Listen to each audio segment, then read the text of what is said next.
Vamos orar e aí iremos aqui então para nosso tempo de estudo. Nosso querido Deus, nosso Senhor soberano, eterno, Pai justo, Deus todo-poderoso, excelso, Senhor, muito obrigado por cada alma que o Senhor trouxe aqui esta noite. Certamente aqui estão todos que o Senhor quis que estejam aqui. E nós agradecemos, Santo Deus, pelo Senhor nos atrair para o Senhor, pelo Senhor nos trazer para a Tua palavra e nos fazer Te conhecer como nosso Criador, como nosso Senhor, também como nosso Juiz. Agradecemos, meu Pai, pelo privilégio que o Senhor nos dá de podermos ter confiança em Ti, em Cristo, como nosso Salvador, sabendo que aquele que crê nele de nenhum modo perecerá, que aqueles que creem em Cristo já passaram da morte para a vida, e que estes não serão mais condenados, não importa o que aconteça, o que haja acontecer, neste mundo nada pode nos separar do Teu amor, que nós estamos seguros. Obrigado, Santo Deus, por essa confiança. Obrigado pela assistência do Teu Espírito que habita em nós, pela Tua palavra que nos ensina, que nos consola, pela Tua igreja, ó Deus, pelos nossos irmãos que nos encorajam ao amor e às boas obras.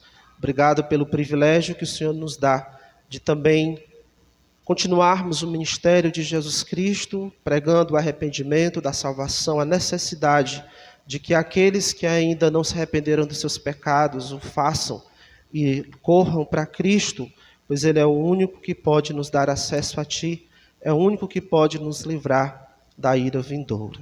Assim oramos, Santo Deus, que a Tua palavra seja glorificada nesta noite, em nome de Cristo. Amém. Nós moramos num lugar muito bom. Moramos às margens da lagoa, conhecida por aí como Lagoa do Paraíso. A nossa terrinha aqui, não somente a Jijoca, mas as outras cidades próximas aqui, são cheias de belezas naturais, um lugar pacato, acolhedor, e muitos visitantes se mudam para cá em busca disso, de um lugar tranquilo, um lugar que aparenta não ser tão perigoso, que aparenta não ser uma muvuca, uma confusão, uma barulheira, embora tenha esses momentos também. Outros se mudam para cá porque veem no turismo uma boa oportunidade de negócio, uma boa fonte de renda. E nós temos, como eu já disse, próximos a nós aqui outras cidades, onde temos pontos turísticos, tanto naturais como artificiais. Mais e mais empresários têm construído aí pontos que são atração para aqueles que visitam essa região. Então, a nossa região tem sido uma fonte de lucro, tanto para os nativos como para estrangeiros. E alguns visitantes acham estranho que no interior se tenham tantas Hilux. Na frente de casas onde no passado você veria um jumento amarrado, hoje você vê uma Hilux estacionada.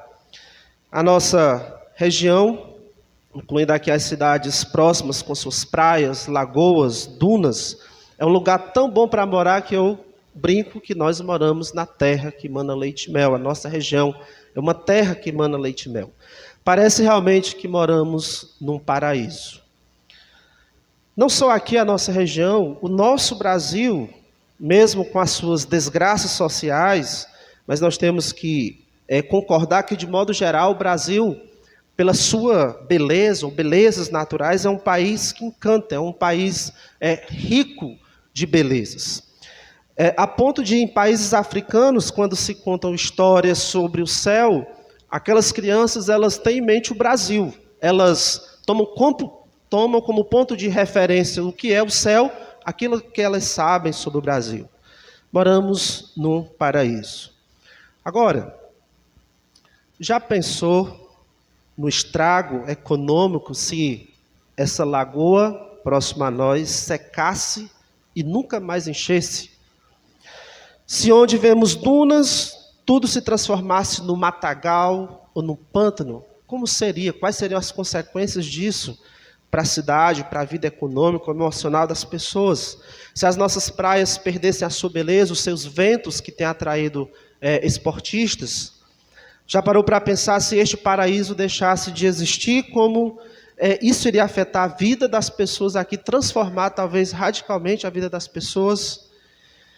E se acontecesse algo ainda pior, se este paraíso fosse destruído subitamente por uma catástrofe, a ponto de você nem se preparou e simplesmente a coisa aconteceu? Abra sua Bíblia em Gênesis, capítulo 18. Vamos ler a partir do verso 20. Gênesis 18, a partir do versículo 20.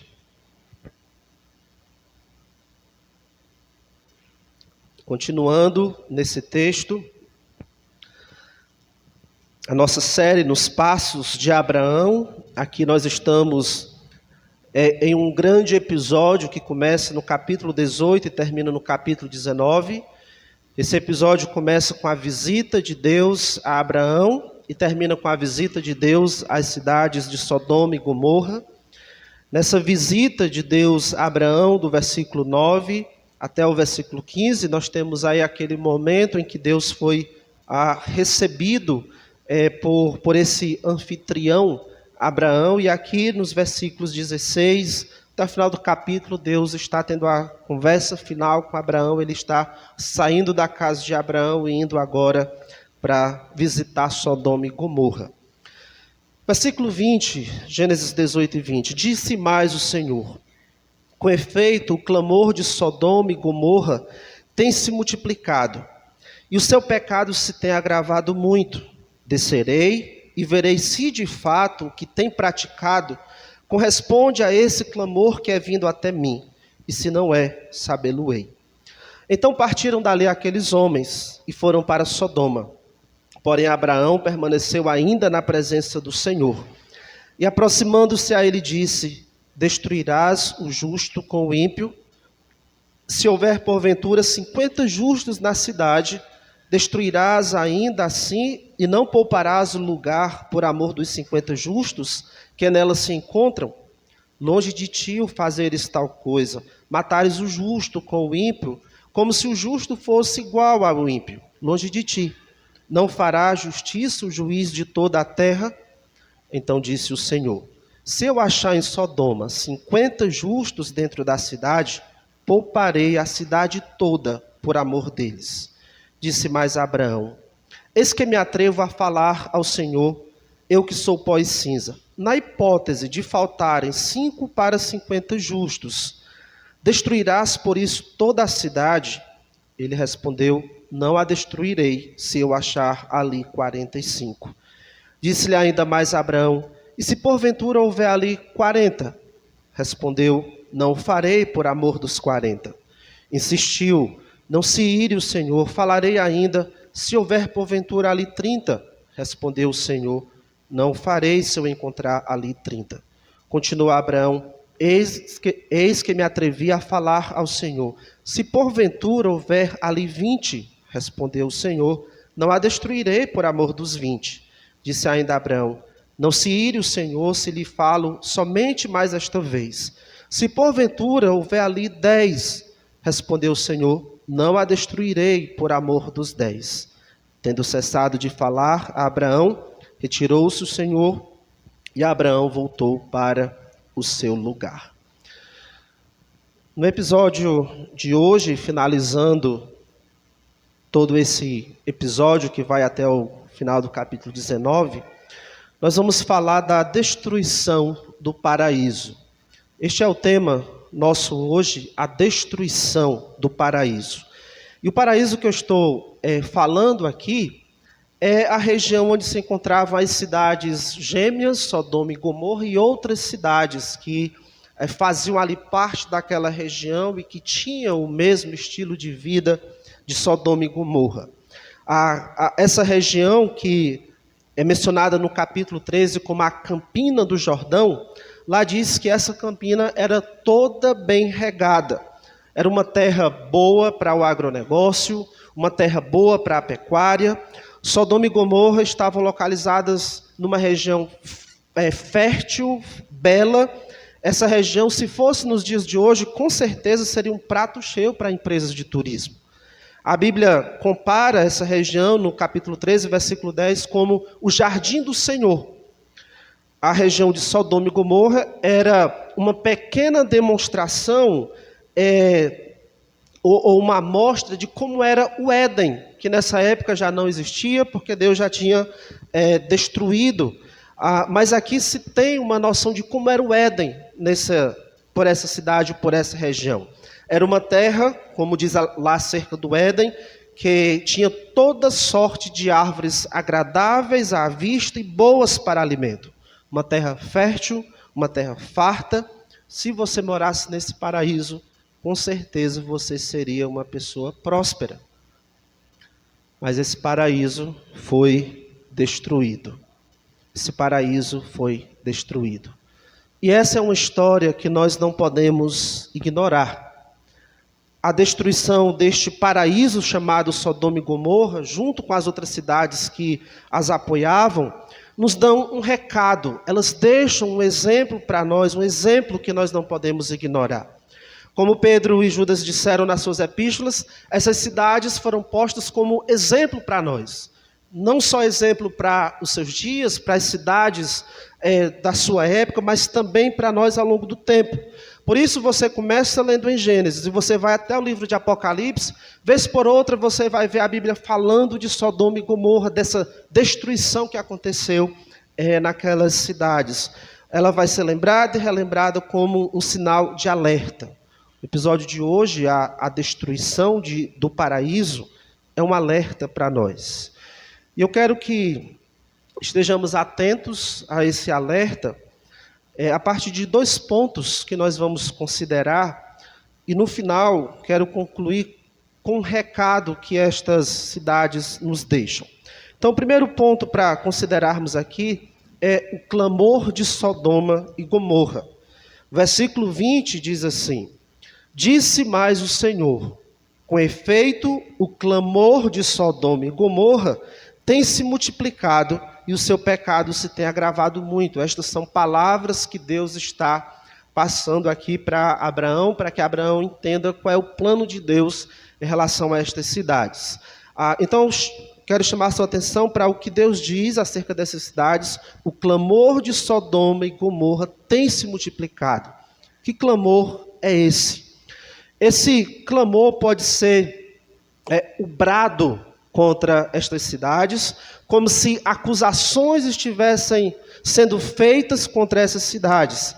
Na verdade, é uma referência a um mal gritante desse lugar. Isso nós vemos mais claramente no capítulo 19, versículo 13, quando lá, agora, os anjos que tinham ido para a cidade de Sodoma, que já estavam lá com Ló, diz, 19:13, pois vamos destruir este lugar, eles apressando Aquiló para sair da cidade, pois vamos destruir este lugar, porque o seu clamor se tem aumentado, chegado até a presença do Senhor, e o Senhor nos enviou a destruí-lo. Esse clamor, essas acusações contra a cidade, era, na verdade, o mal gritante que estava acontecendo nessa cidade. E aqui nós vemos que o pecado de Sodoma, ele então aumentou tanto que Deus não podia mais não fazer nada, ou Deus não podia deixar para depois algo que ele fosse fazer. O pecado de Sodoma aumentou tanto que Deus agora tem que agir. O pecado dessas cidades já atingiu o ponto a partir do qual Deus não podia mais tolerar.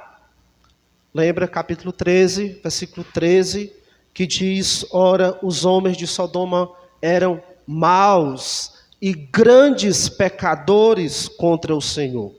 Capítulo 18 e 20, esse versículo que nós lemos, o clamor de Sodoma e Gomorra tem se multiplicado muito, o pecado estava crescendo em quantidade e o seu pecado se tem agravado muito. A natureza dessa manifestação do pecado estava piorando, se tornando cada vez mais intenso. A situação aqui é bem parecida com a humanidade antes do dilúvio. Em Gênesis capítulo 6, versículo 5, diz, Gênesis 6 e 5, viu o Senhor que a maldade do homem se havia multiplicado na terra e que era continuamente mal todo o desígnio do seu coração. O pecado crescendo tanto em quantidade como em intensidade. E aí chegou o ponto em que Deus não podia mais deixar como estava. Deus então deu um basta a essa manifestação exagerada do pecado, trazendo o dilúvio, um dilúvio global que trouxe destruição global. E agora ele fará algo parecido com as cidades de Sodoma e Gomorra. O castigo para o pecado dessas cidades não podia aguardar para o próximo ano, não podia ficar para o próximo mês, não podia ficar para a próxima semana. É hora de dar um basta. A medida da ira de Deus contra o pecado dessas cidades encheu, e agora Deus vai derramar o cálice da sua ira sobre essas cidades. Agora, lembra quais eram os pecados destas cidades? Nós mencionamos na semana passada. Quais eram os pecados desses grandes e maus pecadores contra o Senhor? Ezequiel 16 e 49, só escute. Lá diz assim: eis que esta foi a iniquidade de Sodoma, tua irmã, soberba, fartura de pão e próspera tranquilidade, teve ela e suas filhas, mas nunca amparou o pobre e o necessitado. Os sodomitas e os cidadãos das demais cidades ali eram soberbos, orgulhosos, e além disso, apesar de terem fartura, apesar de serem prósperos, não estavam dispostos a ajudar os necessitados. Nós vimos esse tipo de atitude deles, inclusive, no que eles queriam fazer com as visitas de Ló. Eles não tinham empatia, amor pelo próximo. Lá em Jeremias 23 e 14 diz que o que eles faziam era uma coisa horrenda.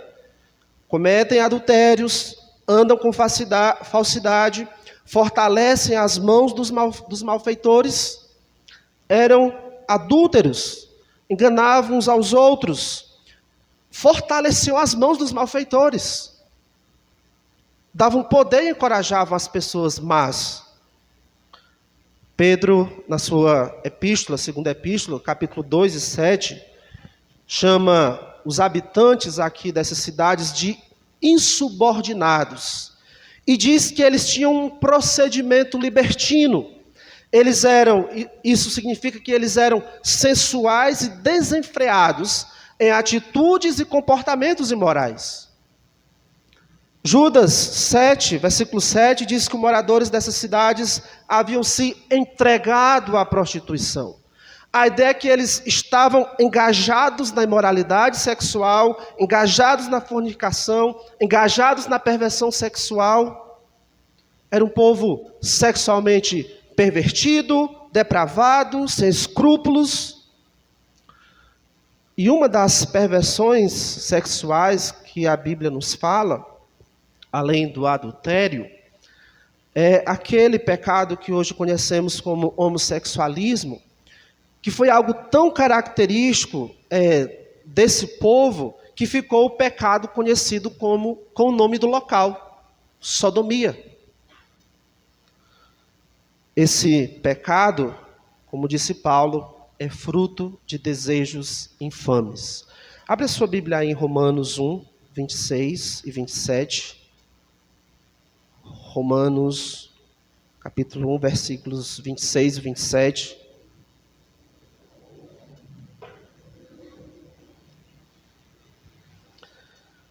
Diz assim a palavra do Senhor: por causa disso, e esse por causa disso é os homens trocar Deus pelos ídolos, os homens rejeitarem a verdade de Deus, por causa disso os entregou Deus ou abandonou Deus a paixões infames. Olha aí o resultado dessas paixões infames, porque até as mulheres mudaram o modo natural de suas relações íntimas por outro, contrário à natureza. Semelhantemente, os homens também, deixando o contato natural da mulher, se inflamaram mutuamente em sua sensualidade, cometendo torpeza, homens com homens, e recebendo em si mesmos a merecida punição do seu erro. Paulo só não usou aqui a palavra homossexualismo, porque essa palavra não existia ainda na época. Mas é disso que ele está falando aqui nos versículos 26 e 27, e ele deixa claro que isso é resultado de paixões infames. Essa expressão significa desejos sexuais vergonhosos, desonrosos, que são desejos considerados uma desgraça. Era isso que faziam os moradores daquele paraíso, daquele protótipo do Éden. Era assim que eles viviam. A região era um paraíso, mas quanto à moral das pessoas, era uma fossa. Sodoma e Gomorra eram uma fossa moral. Nisso tudo que a gente viu e ouviu até aqui, você percebe alguma semelhança com a nossa cidade, com o nosso país? Tem uma coisa que precisamos dar atenção aqui, voltando lá a Gênesis 18, na intercessão de Abraão, Gênesis 18, versículos 23 a 26, diz assim: e aproximando-se a ele, disse, quando Abraão entendeu que Deus iria destruir aquelas cidades, e aproximando-se a ele, Abraão se aproximou do Senhor e disse: destruirás o justo com o ímpio? Se houver, porventura, 50 justos na cidade, destruirás ainda assim, e não pouparás o lugar por amor dos 50 justos que nela se encontram? Longe de ti o fazeres tal coisa, matares o justo com o ímpio, como se o justo fosse igual ao ímpio. Longe de ti, não farás justiça o juízo de toda a terra? Então disse o Senhor: se eu achar em Sodoma 50 justos dentro da cidade, pouparei a cidade toda por amor deles. Deus estava disposto, garantiu que se houvesse sim 50 justos, a cidade não seria destruída, ele não iria virar o cálice da sua ira sobre aquela cidade por amor desses justos. E aí nós já lemos, Abraão parece que percebeu, será que não tem 50 justos? E aí reduziu para 45, e parece que ele não ficou muito seguro, pode ser que não tenha 45. Senhor, e se for 40? E se for 30? E se tiver ali 20? E se tiver pelo menos 10? E aí nós lemos no versículo 32, no final do versículo 32, Deus garantindo: não a destruirei por amor dos 10. E aí quando você lê o capítulo 19, você vai chegar no versículo 25, versículos 24 e 25, que vão dizer: então fez o Senhor chover enxofre e fogo da parte do Senhor sobre Sodoma e Gomorra, e subverteu aquelas cidades e toda a campina, e todos os moradores da cidade, e o que nascia na terra. Deus não encontrou ali nem ao menos 10 justos. No final, ele tirou-se os únicos que tinham ali, o Ló e suas 2 filhas, mas todo o restante foi destruído. Deus não poupou a cidade porque não tinha ali pelo menos 10 justos. E aí, pessoal, como é possível que uma população chegue a esse ponto de todos serem extremamente maus, de não haver ali sequer uma dezena de justos, você não contar em 2 mãos 10 justos? Como isso é possível? Quem é responsável por isso? Um responsável são os indivíduos. Cada um dos cidadãos dessas cidades, cada um dos homens que moravam nessa cidade. Lá em Jeremias 17:9 diz que enganoso é o coração mais do que todas as coisas e desesperadamente corrupto. Os homens são assim, apressados pela corrupção, o seu coração sempre inclinado para o mal. Romanos 3:12 diz que todos se extraviaram, a uma se fizeram inúteis, não há quem faça o bem, não há nem um sequer. Os homens são pecadores e corruptos por natureza e sempre se inclinam na decadência moral. O homem, por conta própria, ele sempre declina, ele sempre cai moralmente. A humanidade, desde o pecado de Adão, é como uma pessoa de paraquedas. Ela pensa que está voando, parece que ela está voando, mas na verdade ela está o tempo todo caindo. Só é que o paraquedas está desacelerando essa queda, amenizando o impacto dessa queda. A humanidade está moralmente caindo. Toda sociedade tende à queda moral por causa do coração de cada cidadão, porque todos são pecadores e corruptos, por causa dos indivíduos que moram ali, que constituem a sociedade. Então, alguém precisa colocar um paraquedas para que essa queda não seja acelerada demais e não seja descontrolada. E é aqui que nós encontramos outro responsável quando uma sociedade está moralmente descontrolada: o governo.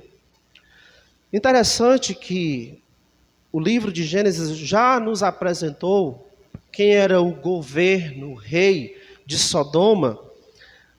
No capítulo 14, quando Abraão vem daquela vitória de lutar contra aqueles reis que tinham conquistado Sodoma e Gomorra. E Abraão vai lá, luta, recupera as pessoas, recupera os bens. E aí nós vemos o trato que Melquisedeque dá a Abraão, um trato bem diferente do rei de Sodoma. Uma pessoa orgulhosa, egoísta, arrogante. É esse tipo de governador que tinha em Sodoma. O governo, ele é responsável quando uma sociedade está moralmente descontrolada. Romanos 13:4 lá diz que a autoridade é ministro de Deus para castigar o que pratica o mal. A autoridade é ministro de Deus para castigar o que pratica o mal. O governo recebe de Deus a responsabilidade de restringir a expressão descontrolada do mal de cada indivíduo, que todos têm. Agora, quando o próprio governo não age segundo um padrão do que é certo, do que é errado, do que é moralmente certo, quando o governo ignora a consciência, a queda do povo acelera. A queda do povo é certa, a queda moral do povo é certa e acelerada. Tanto a anarquia, quando não tem governo nenhum, quanto um governo mau produz uma população moralmente desenfreada. Nós temos um exemplo de anarquia no livro de Juízes, quando o povo não tinha rei, cada um fazia o que bem queria, e a gente vê tragédias e tragédias acontecendo, uma coisa pior do que a outra acontecendo no livro de Juízes. E a mesma coisa acontece quando um governo mau, quando um governo ignora a consciência, ignora princípios do que é certo e errado, quando ele ignora isso, ele produz uma população moralmente desenfreada, soberba, egoísta e sexualmente pervertida. E quanto mais uma sociedade é sexualmente pervertida, mais se mostra o nível moral em que ela está. E mesmo que se tenha um governo moralmente bom, os ímpios, os indivíduos maus, que não dão espaço ao bom senso, à moral, esses indivíduos odeiam um governo que se propõe a restringir o mal. O governo injusto, por outro lado, vai produzir um ambiente que oprime oprime os justos. Indivíduos injustos, maus, odeiam um governo bom, um governo justo, e um governo injusto, mau, vai produzir um ambiente que oprime os justos.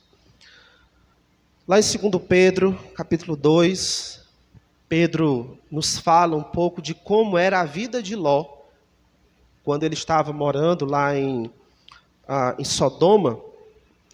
Lá, 2 Pedro 2, 7 e 8, Pedro diz: o justo Ló, afligido pelo procedimento libertino daqueles insubordinados, porque este justo, pelo que via e ouvia, quando habitava entre eles, atormentava a sua alma justa cada dia por causa das obras iníquas daqueles. Um justo vivendo no meio de um ambiente injusto, ele passa por isso, por aflição. Não aflição financeira, mas por uma aflição espiritual. Ele não tem a sua alma em paz, a sua alma está sendo afligida.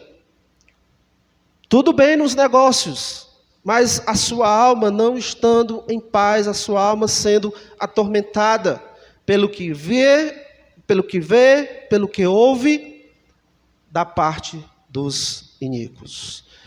Irmãos, um governo mau pode transformar um paraíso numa fossa moral. Um governo mau pode transformar uma terra de belezas naturais numa fossa moral. Que tipo de governo nós temos, hein? Que tipo de governo nós temos? É certo que nós não estamos numa anarquia, nós não estamos num país ou num estado, ou numa cidade que não se tenha um governo. Tem. Nós não estamos cada um fazendo o que bem entender, sem ter que prestar contas a alguma autoridade. Isso seria ruim se fosse sem governo, mas não é o nosso caso. Mas será que o nosso governo, na pessoa dos nossos vereadores, do nosso prefeito, dos nossos deputados, do nosso governador, dos deputados federais, dos nossos senadores, do presidente, dos ministros do STF, será que o nosso governo está comprometido em refrear o mal moral da nossa população? É isso que nós vemos, eles se esforçando para refrear o mal moral da população? Ou será que eles fomentam, que eles promovem isso? O nosso governo, ele está punindo os malfeitores ou fortalecendo as mãos dos malfeitores, como Sodoma fazia? Ele está incentivando a pureza, a honestidade, o altruísmo, ou fomentando a imoralidade e a corrupção? Nesse ponto, você pode ter uma opinião diferente de mim, mas a minha avaliação, a minha opinião, por tudo que tem feito, em especial os ocupantes das cadeiras lá do Supremo e do Palácio em Brasília, a minha avaliação é que o nosso país tem se tornado, já que já não é, uma reprise de Sodoma e Gomorra. Tem se tornado, se é que já não é, uma cópia de Sodoma e Gomorra. Um paraíso natural, sim, mas, lamentavelmente, uma fossa moral. E se continuar assim, se continuar piorando, se as acusações continuar subindo a Deus, se o pecado do nosso povo se tornar mais e mais gritante, chegará a época, se é que já não chegou, em que a alma dos justos será atormentada neste paraíso.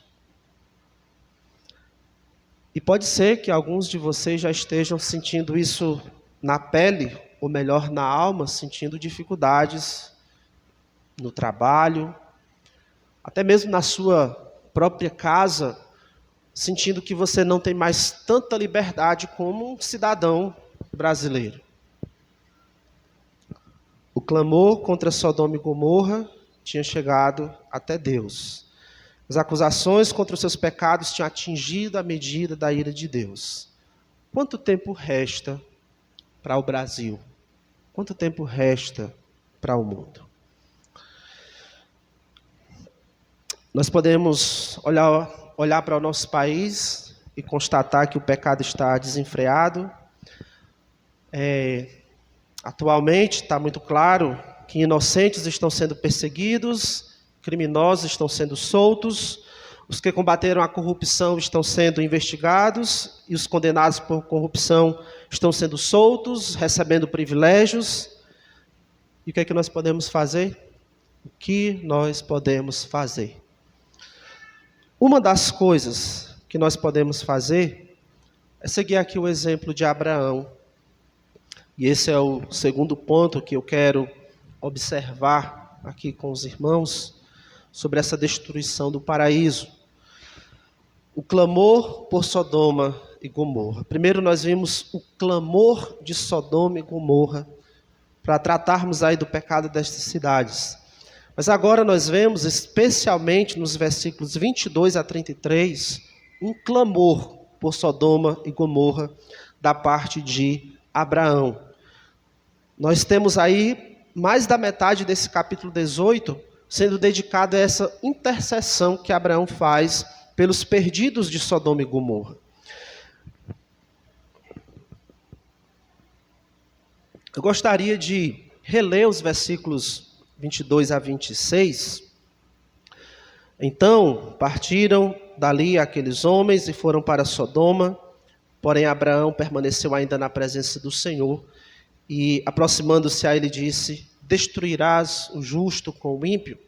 Se houver porventura 50 justos na cidade, destruirás ainda assim e não pouparás lugar por amor dos 50 justos que nela se encontram?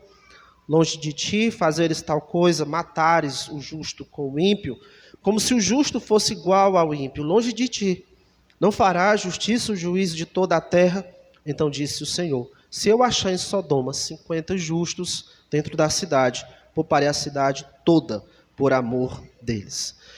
Perceba que Abraão não disse: Senhor, se tiver 50, livre os 50. Ou se for 40, livre esses 40. Ou se for 30, livre esses 30. Ou 10, se for 10, livre esses 10 e destrói o resto. Não era essa a petição dele. O argumento dele era que Deus não desse ao justo a punição que o ímpio merecia. Que Deus zelasse pela sua justiça e não desse a mesma lapada nos dois. Que Deus não fizesse, talvez como alguns dos nossos pais passados fizeram, que pegava aqui um chicote ou uma corda e para acertar um, batia nos dois. Abraão estava argumentando com Deus para que ele não fizesse dessa maneira. Mas mais do que isso, de livrar o justo dessa punição que era merecida pelo ímpio, Abraão pede que Deus poupe toda a população por amor dos poucos justos que lá estivessem. Versículo 24. Se houver porventura 50 justos na cidade, destruirás ainda assim e não pouparás o lugar por amor dos 50 justos que nela se encontram. Ele certamente estava pensando sim no seu sobrinho Ló, intercedendo por ele também, mas o coração dele não estava pensando só em Ló. Ele não estava intercedendo só para que Deus tirasse Ló de lá e pudesse descer fogo e enxofre sobre os outros, mas que Deus, se houvesse essa mínima quantidade de justos, que Deus poupasse também a maioria, mesmo sendo injusta. Pede que Deus poupe toda a população por amor dos poucos justos que lá estivessem. E aqui você percebe Abraão pedindo, clamando insistentemente em favor dos perdidos. Ele não está sendo aqui irreverente com Deus, mas ele está sendo insistente, perseverando na sua petição, indo até onde é possível nessa petição, em favor desses perdidos. Irmãos, mesmo sabendo dos pecados de nossa nação, mesmo sabendo que uma hora ou outra a punição de Deus vai chegar, nós devemos orar em favor dos justos e dos perdidos do nosso país. Devemos orar em favor das nossas autoridades, sim, orar pela salvação delas, e para que elas, independentemente de conhecerem a Deus ou não, cumpram com o seu papel. Orarmos pela salvação deles, mas se eles não chegarem a esse ponto, que pelo menos eles cumpram com o seu papel de refrear o mal. E, insisto, oremos pelas nossas autoridades, não somente em épocas de eleições, mas principalmente agora que eles estão governando, muito mais agora é a hora de nós orarmos em favor deles. Agora é a hora que eles estão tomando decisões. Agora é a hora que eles estão lá assinando, definindo como é que vai ser a vida da população, tomando decisões que influenciam como é que nós vamos viver no dia a dia. Nós precisamos lembrar também, para reforçar essa importância e necessidade de orarmos em favor das nossas autoridades, precisamos lembrar também, como já mostrei em outro momento, que os demônios buscam influenciar esses governantes, essas autoridades. O diabo quer o Brasil seguindo o curso deste mundo. O diabo quer que o Brasil se torne tão depravado como Sodoma e Gomorra. O diabo quer que esse paraíso se transforme numa fossa moral, mais e mais, que a podridão aumente. Ele quer que o povo brasileiro viva de maneira contrária a Deus. E aí, para fazer isso, ele vai influenciar o presidente, os senadores, os deputados, os ministros, os juízes, os prefeitos, os vereadores, a imprensa, os famosos, todos aqueles que possam incentivar, estimular, formar a mente, formar a opinião, todos aqueles que possam contribuir para que as pessoas adotem para si um estilo de vida da população, um estilo de vida que seja contrário à vontade de Deus. O diabo vai procurar influenciar estas pessoas, estes grupos. E aí é por isso que nós temos que sermos mais persistentes em nossa oração em favor dessas pessoas. Vamos a 1 Timóteo, capítulo 2. 1 Timóteo 2.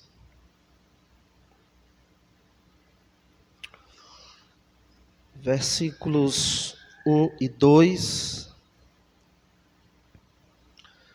Paulo diz: antes de tudo, pois, exorto que se use a prática de súplicas, orações, intercessões, ações de graças, em favor de todos os homens, em favor dos reis e de todos os que se acham investidos de autoridade, observe aí, para que vivamos vida tranquila e mansa, com toda piedade e respeito.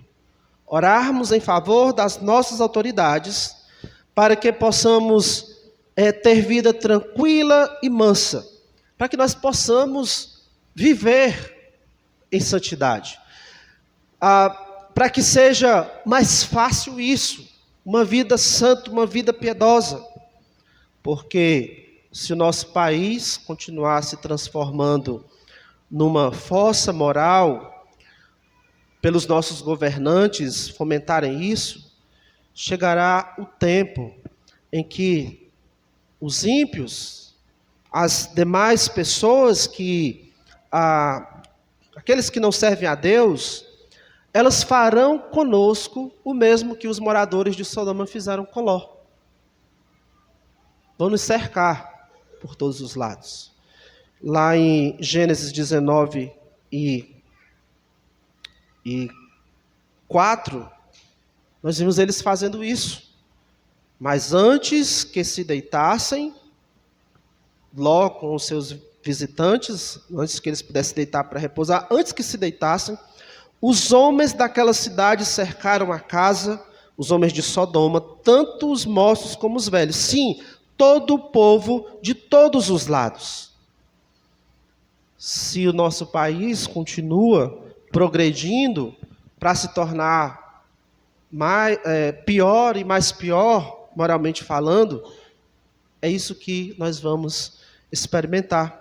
Seremos perseguidos, cercados de todos os lados, pressionados de todos os lados, vai dificultar podermos viver em piedade, porque a nossa alma vai estar sendo afligida. E eles vão fazer isso porque nós não vivemos como eles vivem. Porque o que nós defendemos, a nossa maneira de viver, é inimiga deles.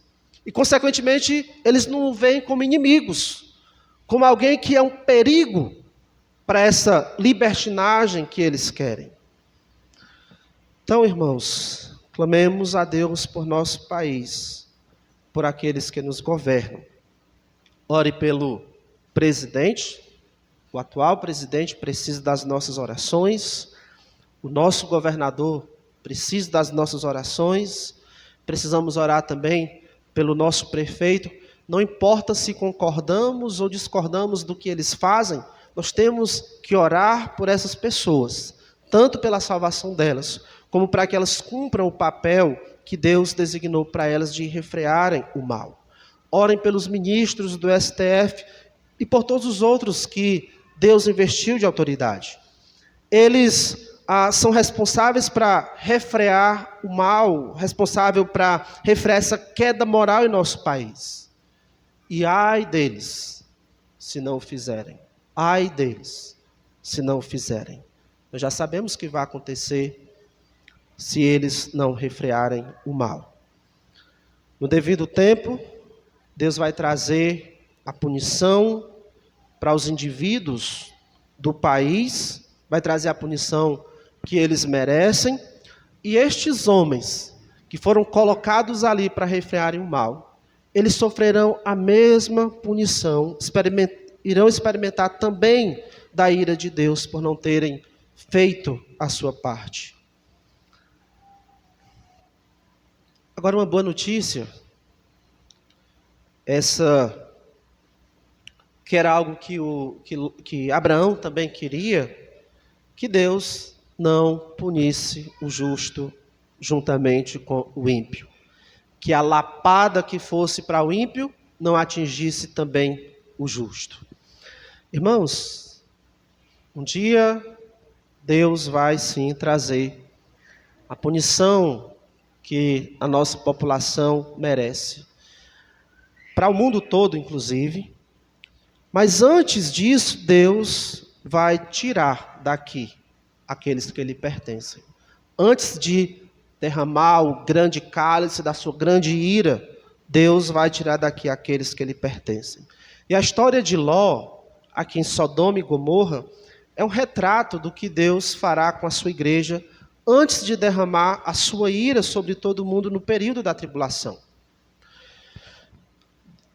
Aí em Gênesis, capítulo 19, nós vimos que antes de Deus trazer a punição para Sodoma e Gomorra, ele esteve aí trabalhando para tirar Ló. E só depois que ele tirou Ló ali dessas cidades, é que choveu fogo e enxofre para destruir aquelas cidades. Versículos 23 e 24 do capítulo 19. Saía o sol sobre a terra quando Ló entrou em Zoar. Ele já estava chegando em outra cidade. Então, só depois disso, que Ló já estava seguro em outra cidade, fez o Senhor chover enxofre e fogo da parte do Senhor sobre Sodoma e Gomorra, e subverteu, destruiu aquelas cidades, e toda a campina, e todos os moradores das cidades, e o que nascia na terra. Deus não destruiu o ímpio, o justo com o ímpio. A lapada não pegou nos dois.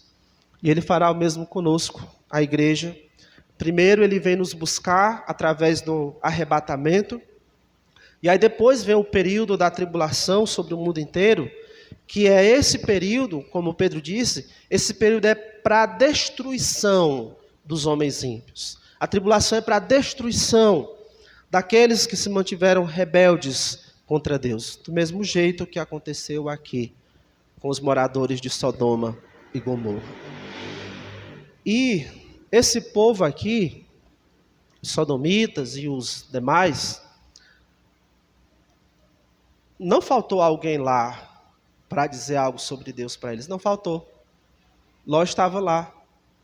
Ló estava vivendo de forma justa, embora sendo afligido, ele estava vivendo de forma justa.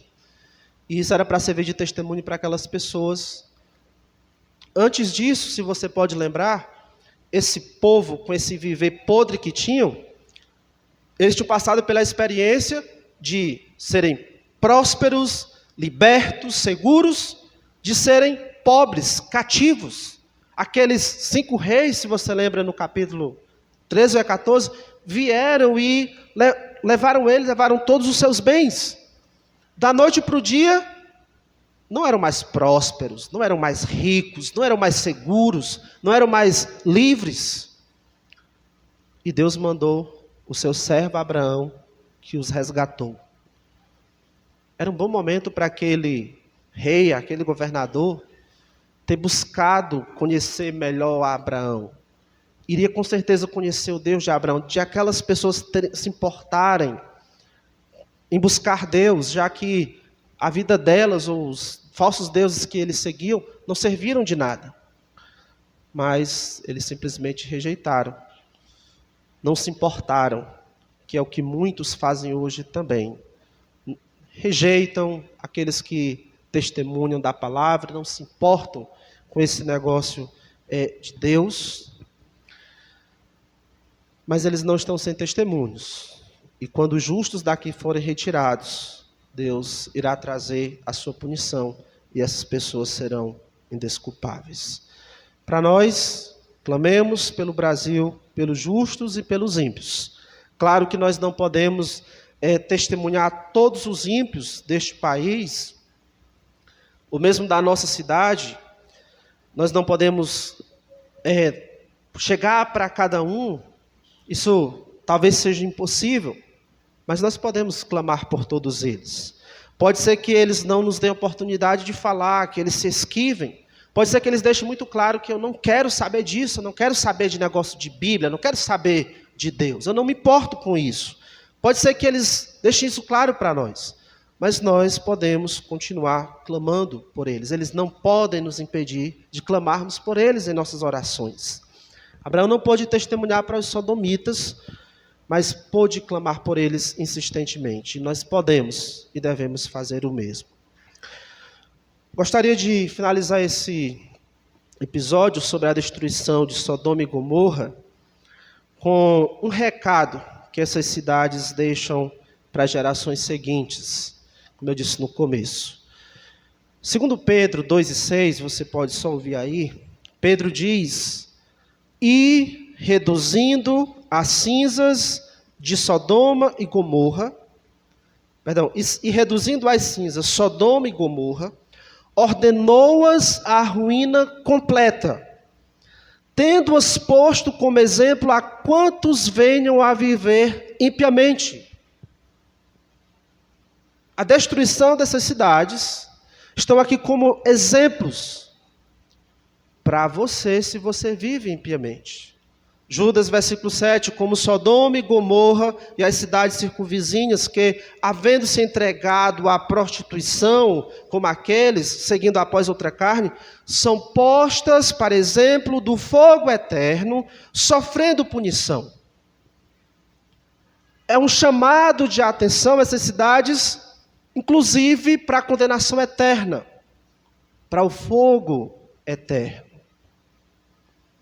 O recado dessas cidades é, mesmo que a sua vida seja um paraíso, ela está destinada à destruição, ao fogo eterno, se você for uma pessoa ímpia. mesmo que a sua vida seja um paraíso, ela está destinada à destruição, destinada ao fogo eterno, se você for uma pessoa ímpia. Então, enquanto é possível, arrependa-se e busque ser servo e amigo do Deus de Abraão. Enquanto é possível, se arrependa e busque a Deus antes que Ele apareça para trazer a destruição para os ímpios deste mundo. E o caminho para esse Deus que pode derramar sua ira sobre este mundo é só um: Jesus Cristo. Como Ele disse, eu sou o caminho e a verdade e a vida, ninguém vem ao Pai senão por mim. Jesus Cristo, por causa da sua morte em nosso lugar, por ter Ele recebido toda a ira de Deus que os nossos pecados merecem, por Ele ter recebido essa punição que os nossos pecados merecem em nosso lugar como nosso substituto, por Ele ter morrido e ressuscitado, somente Ele pode nos levar ao verdadeiro paraíso, o reino de Deus, o reino eterno de Deus. Não ignore este recado, não ignore este alerta. Mesmo que a sua vida seja um paraíso, ela está destinada à destruição, destinada ao fogo eterno, se você continuar sendo uma pessoa ímpia. O único escape é Jesus Cristo. Lembrando das palavras de 1 Tessalonicenses 5,9, acho que é 5,9, Jesus Cristo que nos livra da ira vindoura. E mais um recado deixado pela família de Ló para nós crentes. Nós sabemos o que aconteceu com Ló, naquele momento lá em que ele e Abraão iam decidir quem ia para onde. E Ló, olhando para as campinas do Jordão, olhando para aquele paraíso, é para lá que eu vou. E como diz o capítulo 13, ele foi montando as suas tendas até chegar em Sodoma. Os moradores de Sodoma, os homens de Sodoma eram maus e grandes pecadores contra o Senhor. E aí, nós vemos no final dessa história que quando eles estão sendo retirados, a família de Ló está sendo retirada de Sodoma, versículo 26 do capítulo 19, disse: e a mulher de Ló olhou para trás e converteu-se numa estátua de sal. E o que os anjos tinham dito era: não olhe para trás. E essa mulher orou.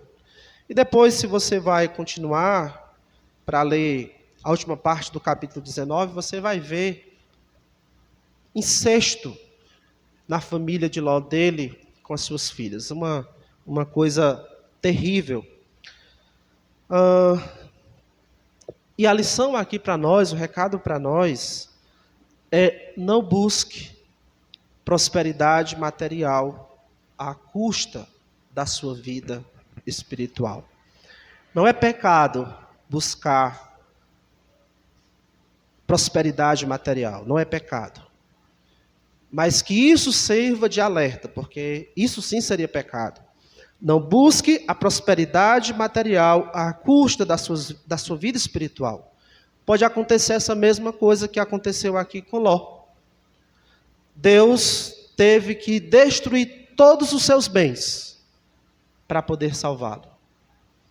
Deus teve que tirá-lo daquele paraíso e deixar para lá tudo que ele tinha conquistado, todos os seus lucros. Ele saiu com as mãos abanando, só com a roupa do corpo, e às pressas. Pode ser que Deus tenha que fazer isso comigo, com você, se nós buscamos construir um paraíso material à custa da nossa vida espiritual. Não faça isso. Não se empregue a construir um paraíso material, deixando que a sua vida espiritual fique na miséria.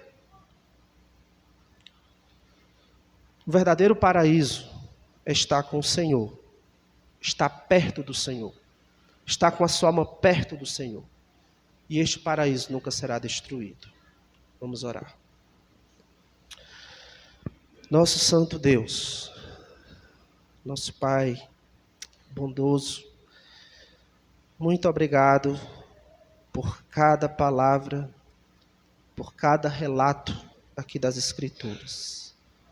Sim, todos eles são para o nosso ensino, para nós sobre quem o fim dos tempos tem chegado. Que esse alerta sobre a destruição desse paraíso, essa cidade Sodoma e Gomorra, de fato nos alerte. Alerte aqueles que estão aqui, que ainda não têm Cristo como seu Salvador, que ainda não são discípulos de Cristo. E que alerte também a nós, que já temos fé em Cristo. Para que nós, ó Deus, não venhamos a construir um paraíso material à custa da nossa vida espiritual, do nosso crescimento espiritual. Nos ajuda a buscar em primeiro lugar o teu reino e a tua justiça, porque o Senhor acrescentará todas as demais coisas, como o Senhor prometeu. O Santo Deus, te rogamos em favor do nosso país, porque dói, ó Deus, ver tantas coisas ruins que têm acontecido. Dói ver com que rapidez o nosso país caminha em uma decadência moral por conta daqueles que nos governam. Santo Deus, que o Senhor não deixe ter êxito os demônios, o próprio Satanás que busca influenciar essas pessoas.